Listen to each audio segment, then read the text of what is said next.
You've indicated several times that back office is key. And anyone that's working and running a construction company knows if your back office isn't tight, the front of the house, the team in the field suffers. Everybody suffers. You hear the common phrase, Scott, where it's money is made in the field, right? It's true. It's also kept in the office. So oftentimes it's yes, but it's money is made in the field, but it's kept in the office. And I think what really a lot of contractors need to change their mindset on this is like, stop seeing your office as just like this cost center overhead. Like, think about them as infrastructure. Like, they are designed there to block and tackle and to remove obstacles for the field.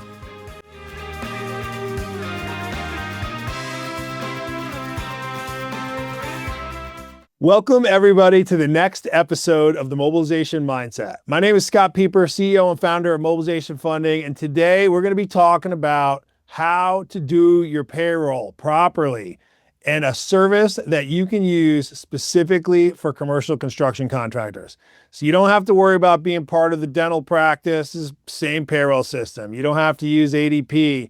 You don't have to go find any specific one and make it work for you, especially if you're a government contractor, especially if you have to do certified payrolls, or you just have a lot of payroll and it's construction. This is an episode for you to listen to.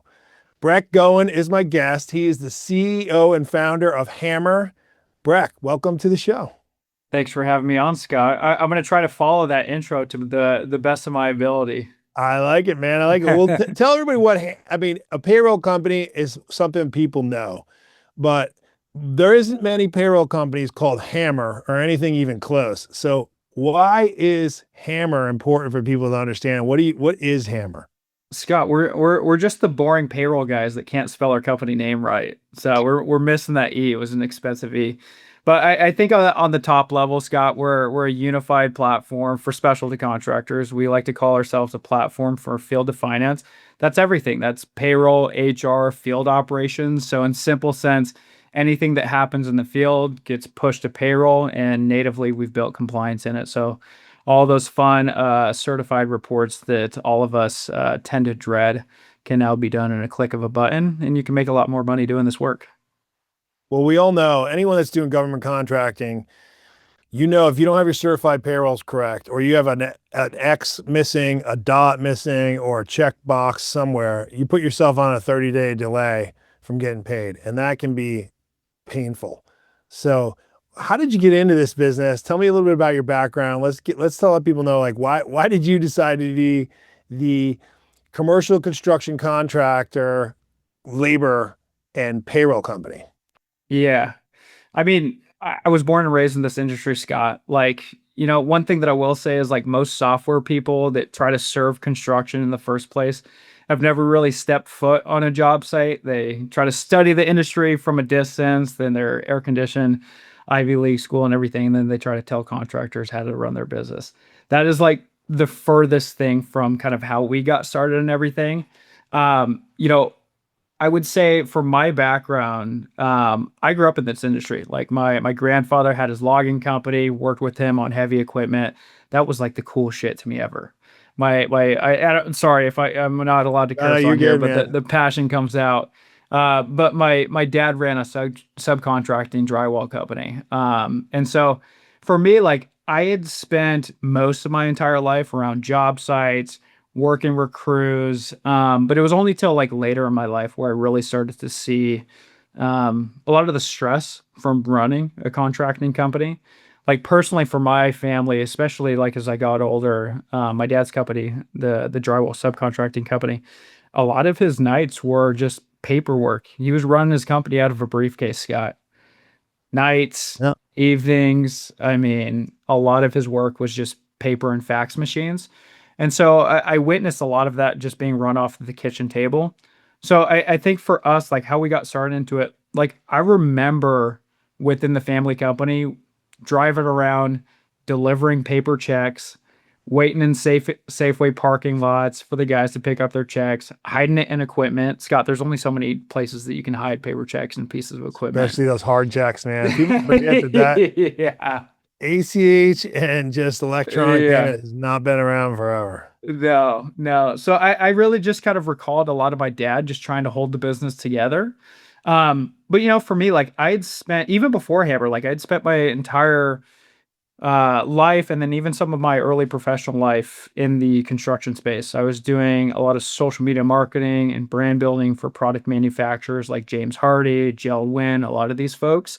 And so I was just like very deep in the industry even before Hammr, starting a podcast and doing all that stuff.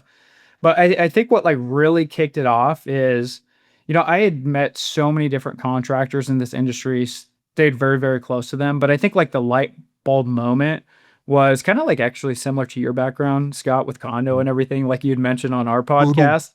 Um, a buddy of mine, he was a framing subcontractor. Uh, classic subcontractor, 50-ish employees, wife was holding everything together in the office. He called me one day, his name was Jamie, and he's like, "Hey, you're like the tech guy. Like you should come down and visit the office." And like Kim, his wife, she's stressed out. Like just try to come figure like if you can help us out or anything. There's no expectation of any of this stuff, Scott. So I went down there with my business partner. We spent probably 3 hours with her. This was one person managing 50 guys, several projects, classic prevailing wage job hit. And one thing that she had told me, which got me really, really excited, but also had a lot of empathy for some of her pain, was, uh, she had said, we had won this prevailing wage job. My mom comes in every single week with me just to get payroll across the finish line. And she's stressed out. She's managing all this paper. And the one thing that she had said that is still like in my brain, this was 3 years ago, 3.5 years ago. She had said, we won this prevailing wage job. It was a jail. And the guys love it because they're getting paid a shit ton of money. And she goes, I effing hate it. And I told Jamie, we're never doing one of these jobs again. Who's So gonna it was, win? His wife or the labor folks? Yep.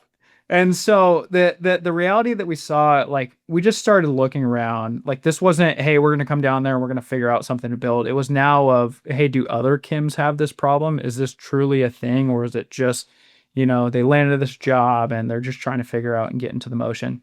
But we really couldn't find anything compelling. They were running off QuickBooks. We heard people running off ADP and Paychecks. Not many people have had a pleasant experience with them, both on the support side or just it being helpful to a contractor. And so, I mean, from there, Scott, like we went out, tried to find more Kims. We found that everybody was so close to rage quitting when they were doing payroll and these certified reports and trying to figure out all these fringe benefits. And I think at that point, and why I kind of resonate with your story is it became so obvious to us that we shouldn't ignore this. So we're like, hey, we should probably go out and build this. And we wanted to build something that really blended two worlds, both field and finance. Because one thing that I'm personally passionate about is I come from a lot of the field side. I only Mhm. experienced the back office side as I got a little bit older where I could touch some of the paper. And so I was always really passionate about like building for Roger.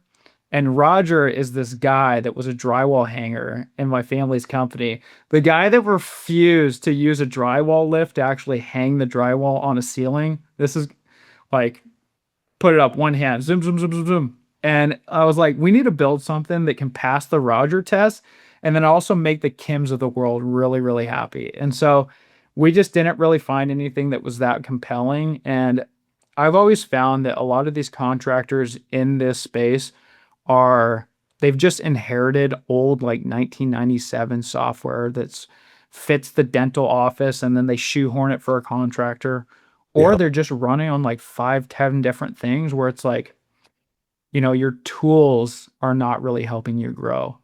And so that's what got really, really excited and how our story started with Jamie and Kim.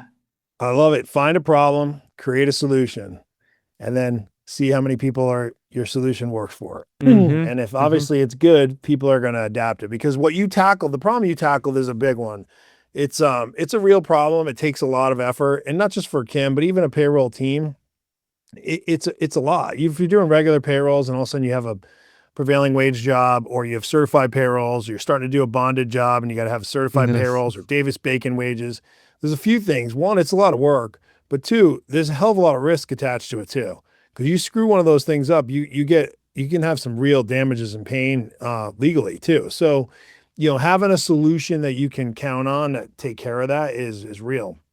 So let's think about this a second. So there's contractors that are listening to this right now. They've done certified payrolls and they're like, okay, yeah, I'm using ADP or I'm using name any other payroll company. Hmm. And they have a process for doing their certified payrolls and et cetera.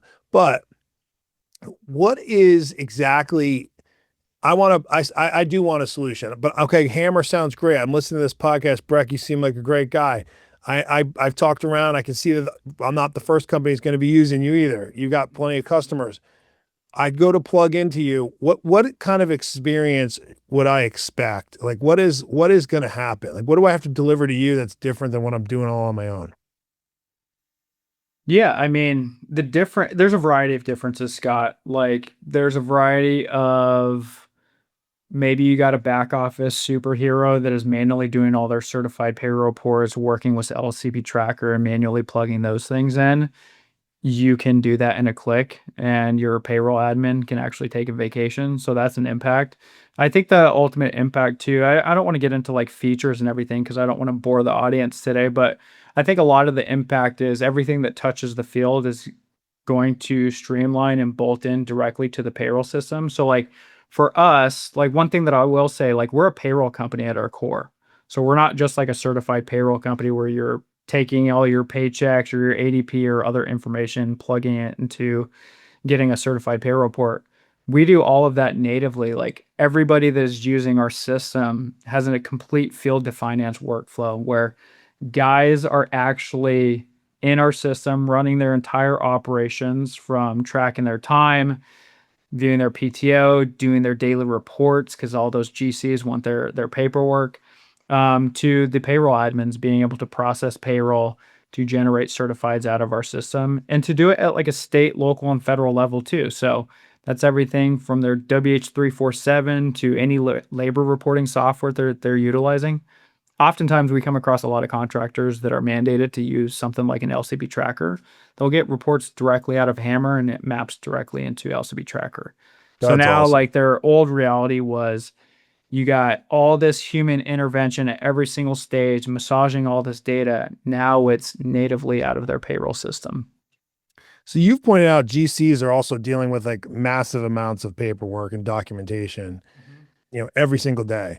But from your perspective, how does having a dialed in back office, like certified payroll, the reporting systems of it, communication, how does that actually become a competitive advantage for your typical subcontractor trying to manage that relationship and gain new ones?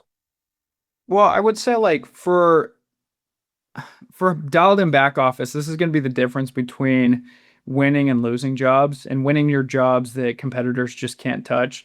Like Scott, you obviously know this, and I think maybe more people should, but you got the Infrastructure Jobs Act, you got the CHIPS Act. There's trillions of dollars going into this space. There are whole. I don't know if you had seen this, but I think I'd mentioned it on our podcast too. But America's infrastructure grade, they came out with a report card for 2025. We're rated at a D. A D. That's a That's bad. damn problem. That's problem. That's bad too. And then you got all this chips money going to data centers. So while all of us are having fun prompting our AI tools and everything, like America's infrastructure requires contractors to get into this space.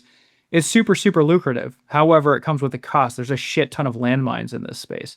And so what I would say, like, I think some of the biggest competitive advantages, kind of going back to your question, first and foremost, like the biggest one is being able to play the paper game super well. And the paper game is either towards general contractors or public work. Because Scott, you said it perfectly on our podcast. You said, I'm paraphrasing here, but you had said something along the lines just because the job is the same amount doesn't mean it has the same rules and requirements. If anything, it's a lot fucking worse. And so I would say going back to the paper game and everything, it's a different game. Like when you're a specialty and you can play the paper game that's required of your GC, your agency, federal, state, local requirements, when you make it easier for a general contractor to work with you, you become a hell of a lot easier to work with. You start becoming a contractor of choice. And then what happens when you start becoming a contractor of choice, you start winning more jobs, and then you start competing on value, not just price. And all of that equals getting paid faster. And that Mhm. starts to really start sending like I would say like a ripple effect through the business. Now you actually have the infrastructure to win more work and retain your people, not just, hey, we won this job and now we really got to figure it out. Um, like I'll give you an example. This lady named Jody, she's one of our customers. She's a civil contractor. This is like one of my favorite stories. She had emailed me and my co-founder. Email subject line was certified payroll, Friday positivity, exclamation point, exclamation point. And I'm like, what a hook. I gotta open this. There's two things that she said in the email. First and foremost, she was using Paychecks, QuickBooks, everything before. She was really giving Hammr the benefit of the doubt and was like, all right, I'll try the system. Her biggest aha moment was she sent it in an email. She said, our GC asked for 6 weeks of certified payroll reports. Mhm. That would have taken her up to 70 hours to produce. The GC said, I need that by tomorrow in order for us to release payment to you guys. Otherwise, it was going to be the following month for payment to get released. She had done 6 weeks of certified payroll reporting in the matter of a couple minutes, sent it to the GC. The GC actually showed up to their office the next day and gave them the check. So she called that out. They actually got paid. The second thing that she had said that I never would have like guessed, but she goes, because of you guys, I'm able to take my longest vacation and I've been with the company for 8 years. This is the same gal that was like, I don't trust any payroll company of doing XYZ. I don't trust anybody doing certified payroll reports. You guys just saved me 70 hours too. I'm going to Disneyland with my husband and my son for 8 days, 8 days or 10 days. And this was the same gal that was, I'm avoiding vacations. I have too much anxiety around leaving the office. Like, this is the gal holding everything together for all of their guys. So if Jody got Mhm. sick, if Jody wanted to take a day off, it just Can't wasn't happen. possible. So I think like that's like a pure example of a contractor playing the paper game well. And they got paid. And then she's in Disneyland. And so that's really cool. I think the other things too are, and we see this oftentimes, like there's just a lot of contractors that there's a whole new category of revenue that needs to be explored for a lot of these contractors. And I think like, one controller that I know said it best. He said, we used to avoid prevailing wage and public work jobs. He's like, I don't want to touch it. It's too much administrative work, too much bullshit, blah, blah, blah. They got involved with us and now they say, like, I'm prepared for any federal, any state, any agency, like, bring it. The money is Bring there. it We're on. Yeah. going. Bring it on. So, like, that's the difference between like a contractor that doesn't want to touch it to a contractor that's like, there's so much money in this game, like we're ready to play and we're here to stay. So I think that's a big difference too. Solving problems like this too, talking to clients, or potential clients, when they have these kind of issues, it's really difficult for them to scale their business and then grow their business. So I can imagine you probably have some stories where getting these kind of things resolved gives businesses the confidence to continue to bid bigger work or do this kind of work again where there's real opportunity. Like you mentioned, the Infrastructure Act, the the amount of government work that's out there. But if you never want to get into it because your experience as certified payrolls is a nightmare, and your version of Kim in the back office is going to literally lose her mind if you have to try to do those payrolls, or God forbid you have to add people on and hire new labor just because you are going to need certified payroll. And now you need to add costs to the back office, but you also you're going to have like another 20, 30 employees if you win this job, and they're all going to be certified payrolls. And you're like, oh my gosh, I just don't have it. So you don't grow, or you try to just bid private work. So do you have some stories of companies that really have like solved this problem, and either whether it's the right timing or not, they were just able to really scale? I mean, that's like, if anybody were to go onto our website and look at our case studies, so like that's all of what we do. And so there's a variety of situations where, you know, somebody in the back office, maybe it's the mom acting as the controller or CFO, is actually able to get her life back. We save them 1,000 hours to do so. then they lower their payroll cost by 50 grand or administrative work. And so they're already making up the cost of software in a couple of months. And then again, to your point, I think you said it perfectly, like you have a whole new level of confidence getting into this work because what confidence is not is when you have to rely on Kim to hold it all together. And if anything happens to Kim or if she rage quits, that's not confidence. That is somebody holding an entire organization together. And if they leave, you're shit out of Mm. luck. Yeah. So that is It's not a not good spot to be confidence. in. No, you don't want just one person being the Achilles heel. Like you want systems and infrastructure where somebody wants to take a day off. That's confidence where it's like, hey, we can run. And the whole goal of this too is like oftentimes the field and the office are on entirely different cadences where like field is running super fast. Back office is just making it up and fixing all the shit. And so, like, if you actually have a proper infrastructure in place, you can start getting stories where, you're saving hundreds, if not thousands of hours in back office work. You're able to generate reports, and your GC says, like, God, these guys are really good to work for or work Mhm. with.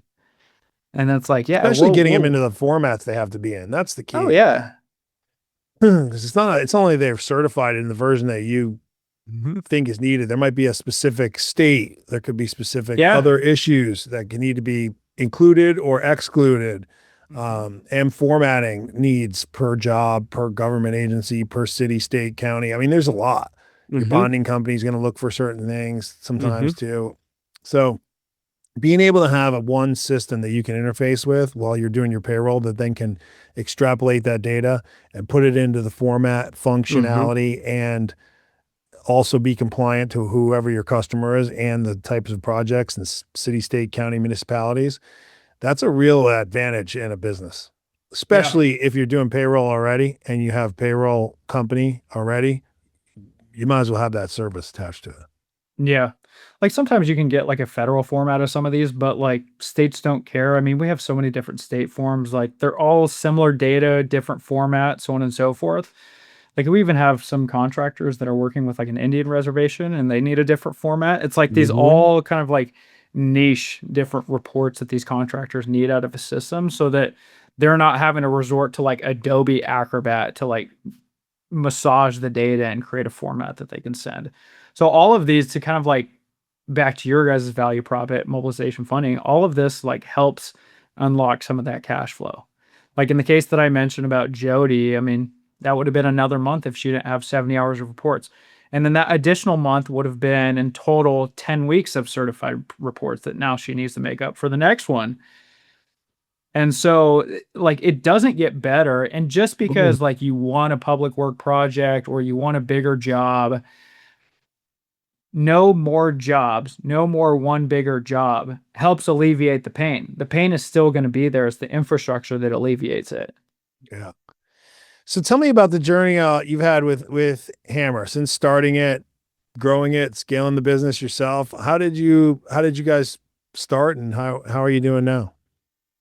I mean, again, a lot of our story was started based on the Kim impression. And what's funny about this, Scott, too, is uh, we weren't like, hey, Kim has a problem, let's go solve it for Kim. Our goal was let's go see if there's more Kims out there. If there's more Kims out there, let's see if the contractors will pay us before this thing exists. And I come from the contracting space. Like getting a contractor to pay for anything is like fighting them sometimes, And so it's like, Mhm. if we can get these guys to pay us before this thing exists, that actually means that there's a true painful problem to solve. And so before we even started the company, Scott, like we had 5 or 6 paying contractors before this thing exists. Like behind me, I still have one of our paper checks framed from our first contractor that wrote us a check. And so, Like from a general contractor that wrote you a check, you mean, or no, the a specialty contractor. So our prime bread and butter of who we serve, they yeah. wrote us check. This was before we had like a billing system like set Mhm. up. We didn't do all this fancy stuff. It was like, hey, would you pay us before this thing existed? And then from there, we're like, all right, cool. Let's go figure out how to build a payroll system. Put our heads down for the next year and a half, 2 years. 3, 4, 5 months right after that, we had back to back case study, case study, case study, and all of them were tackling prevailing wage. It was one controller, was hired, realized that they had a bookkeeping setup that spent 20 hours a week on payroll, now takes them 20 minutes, saved him 50 grand, saved him 900 hours. And that's that same guy that's like, bring it on, federal, state, local. Like, Yeah. yeah, we're Keep going it to, yeah, coming. let's get a little bit greedy with some of this work right now. But it's because they had the infrastructure to do so. Next one was the Disneyland Jody, where she's like, I'm taking vacation. So it's like certified payroll now equals hanging out by the pool. So things are going really, real well. I think like we've really started to find our groove in terms of what the contractors actually need. And, from this, we're growing our team. We're venture backed. Yes, we did go to Silicon Valley to get near the resources and engineers to grow this thing. And backed by some great general contractors, Y Combinator. So we're trying to pull together all of our resources to make this even more impactful, because I think ultimately what we're trying to achieve, Scott, is like the one dream that I have is to be able to say, like, we're helping all these contractors, American infrastructure powered by Hammr. Like, that's Mhm. what gets me really, really excited. And that is I like so that. cool. But it's also like helping our customers win. We win when they win. And so Mhm. we're just trying to enable that. Are there any specific companies like size businesses that should that's when they should come to you, or do you work with all size businesses, whether it's revenue or employees or payroll size? What's right? Yeah. What's the common? There's a couple things like where we really like to reside is a specialty contractor. So your MEPs, your concrete guys, those ones, ranging anywhere between, we look a lot around like headcount, but a lot of it is going to be anywhere between 20, 30 employees up to 350 is where we like to be. Those types of guys they're going to have a little bit different pain points in terms of those spectrum. But I Mhm. think for the folks that have like the best type of contractor that we would like is they're in public work, they have some experience with it. They are completely bottlenecked by their systems, their processes, or the lack of infrastructure they have. They want to do more of it. I think that's where we win really well and we help a lot of contractors. Where I don't think that we're the best fit is, it's almost like I'm telling it like an anti pitch here against Hammr, but where we're not going to be a good fit, Scott, is like that contractor that is just starting to bid public work and think software is going to help everything for them.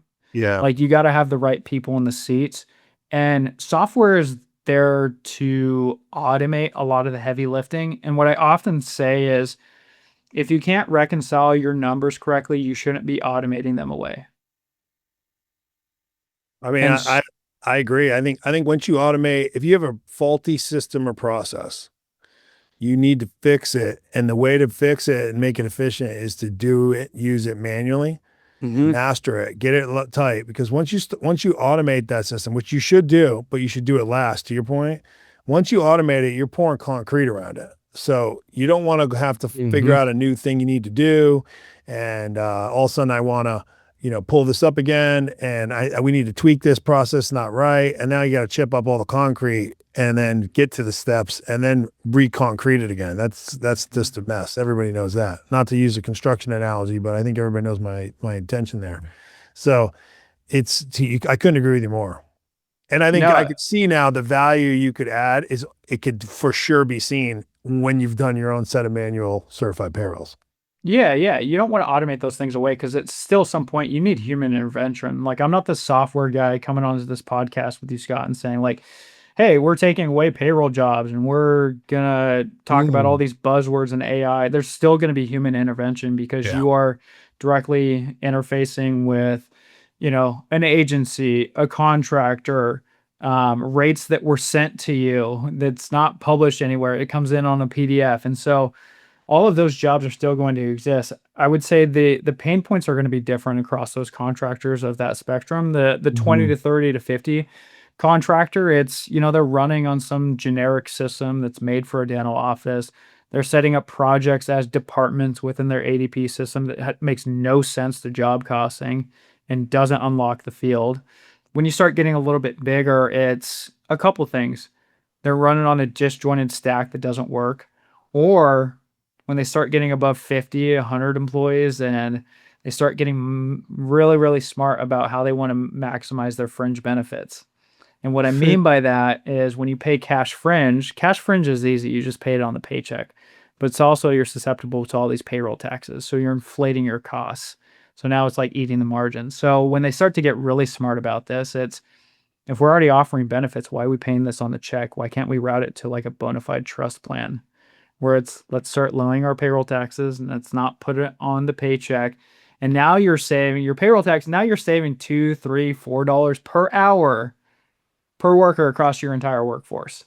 That's where you become like dangerously competitive and beating your customers on those margins. Yeah, well, saving money like that I mean, that's when you can add a step or process and it instantly just put money to the bottom line, that's a huge advantage. Huge. Yeah. Like we have this electrical contractor, they're 160, 170 employees. We were asking about their fringe benefits setup and everything. They're double paying for their benefits, paying it through payroll taxes, paying it on the check. They are wasting about 800 grand a year. Wow. Just in what? Payroll taxes, and they're overpaying on their cash front. They're already paying for these benefits. They're just paying for them twice. So Oh, without it routing to a bona fide trust plan, like you're just wasting away money. And sometimes a lot of it is just like the easier process where it's like you don't want to get really smart and creative with your fringe benefit structure where it's like we just need to put everything on the cash on the check. Let's just put everything through a spreadsheet. Like we don't want to get really creative on how we route these dollars. But it's also like it's an explanation to your field too, because it's not going to be shown on the pay stub. It's going to be, hey, we're putting this towards your retirement. So there is a conversation to be had there to lower that, but it's the smarter way to really start taking credit for what you're already paying for. I love it, man. Well, look, tell me what else we need to know about Hammr. What about Hammr? That's a loaded question, Scott. Mm-hmm. I mean, I could talk about this all day. I get really excited about Well, this I got stuff. one thing for you then. I'll give you a little hint. How can people learn more about you, your customers, and the connections in your podcast? Well, you can go check out Scott's podcast and our Bread to Build podcast. That was a really fun episode. But you can learn about us through hammr.com. There's no E in Hammr. We're still struggling on the spelling of that, hammr.com. But you can learn about us through the website. We have a bunch of different case studies that talk about that. But I think like the biggest thing that I want to communicate, Scott, too, is like we really try to balance the field and the office.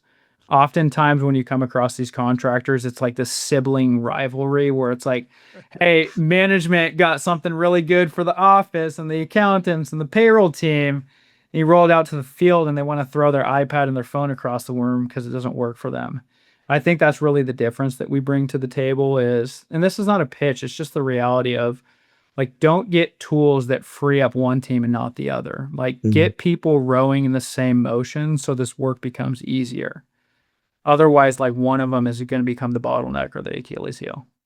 It's so true, man. The front office, back office, sales team versus finance, HR versus everybody. You want to avoid those department head swings when you can find ways to find commonality that benefit both. It's a huge advantage in any business, I think.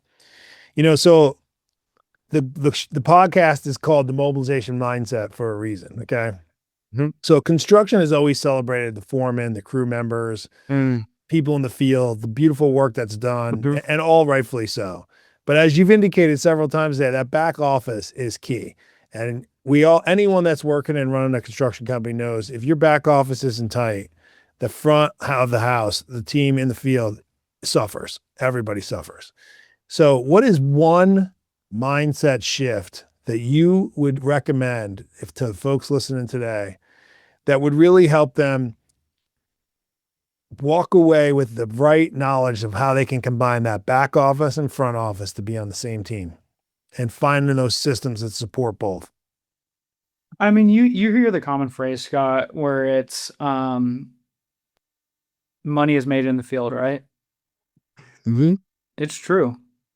It's also kept in the office. So oftentimes it's yes, but it's money is made in the field, but it's kept in the office. And I think what really a lot of contractors need to change their mindset on this, and I've posted about this a few times, but I think it's so true, is like stop seeing your office as just like this cost center overhead Like, think about them as infrastructure. Like, they are designed there to block and tackle and to remove obstacles for the field. Like, that's what they should be designed for, not this makeup work and they're drowning in all this work and they're working 60, 70 hours a week just fixing shit. Like, really start thinking about them as the infrastructure, your like offensive lines, your quarterbacks, and everybody can Mhm. go out there and really start driving and producing the field. Because oftentimes a lot of these field workers, they want to be able to run. They're not out there doing all this data stuff and like making the office lives a little bit easier in their air conditioning offices. And I celebrate both, but it's the reality of this is like you got to Yeah. get the siblings on the same team. You are one team, not two teams. And so I would say like the mindset that needs to shift is like treat them as infrastructure, not overhead. I love it. I couldn't agree with you more. By the way, the most successful companies I see have a great balance between that exactly. Front of the house, back of the house. Both respect each other tremendously, both play a key role, and both ultimately get the final finished product done. And they know exactly how that happens, especially not only just the payroll back office or what people think of as overhead, but even your accounting team come talking to your field teams and support teams and superintendents, knowing what's going on there. Those two teams talking directly, that's like pouring gas on a fire, man. And the whole back office can celebrate that. Man, Brek, it's been awesome. I know people can find more about you on LinkedIn and also at hammr.com. And that's HAMMR, hammer with no E. Man, you've been great, dude. I appreciate you sharing so much knowledge and info. And thanks for I was almost gonna say thanks, Scott, for coming on because I had you last week, but thanks for having me on this time. You're welcome, man. I appreciate it. I'm looking forward to both these episodes coming out and sharing the show. So, Likewise, thank you, Scott. well, everybody, I hope you've learned something new. I know you've now found a place to go. And last time I checked, no one loved their payroll company. So let's go give Brek some love. If you can dislike him just as much as you disliked everybody else, but at the same time, get the right reports you need and the right functionality, it certainly seems like something worth checking out. So until next time, everyone, you can find us at mobilizationfunding.com, our YouTube channel. You'll be able to see this episode live if you are listening.